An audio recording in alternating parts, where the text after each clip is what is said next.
Hello guys, welcome to Brainy Medic. Let's have a quick case discussion.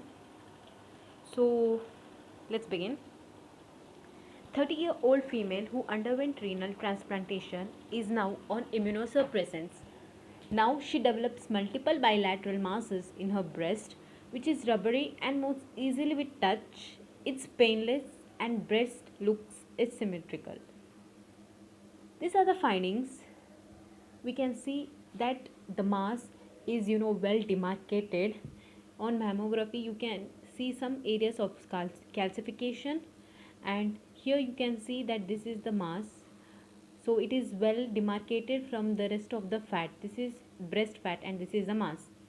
And on histopathological finding, there are two important findings. We can see that there is increase in stromal component, and these are the epithelial cells.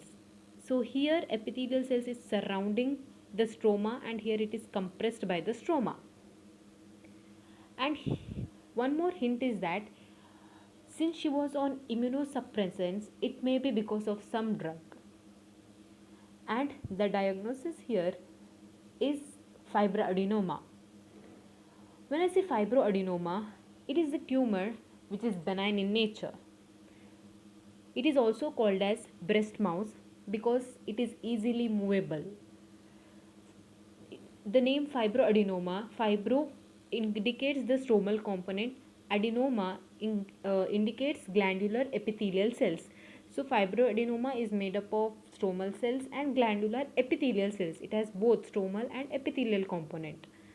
And main thing to remember here is in pregnancy the size increases, and in menstruation there is increase in pain. This is mainly because it is hormonal sensitive. And age limit is mainly seen between 20s to 30s, and here she was of 30-year-old. And I told two histological findings, that is pericanalicular and intracanalicular. And remember, this tumor is fibroadenoma bro tumor, so it is like benign, it is not that serious, remember it like that. And it is also called breast mouse because it is easily movable. Now the main cause here was cyclosporine A, which was the immunosuppressant she was taking because she just had a renal transplantation. So she was taking immunosuppressant, that is cyclosporine A. Now important thing about this drug is, remember, this is the calcineurin pathway inhibitors, the pathway in which there is ultimately formation of T cells. So there is decreased cellular and humoral immunity. And cyclosporine A side effect is it has many side effects, but the main side effect here is fibroadenoma. So remember just A for adenoma and C for calcineurin pathway. So that's it. Thank you.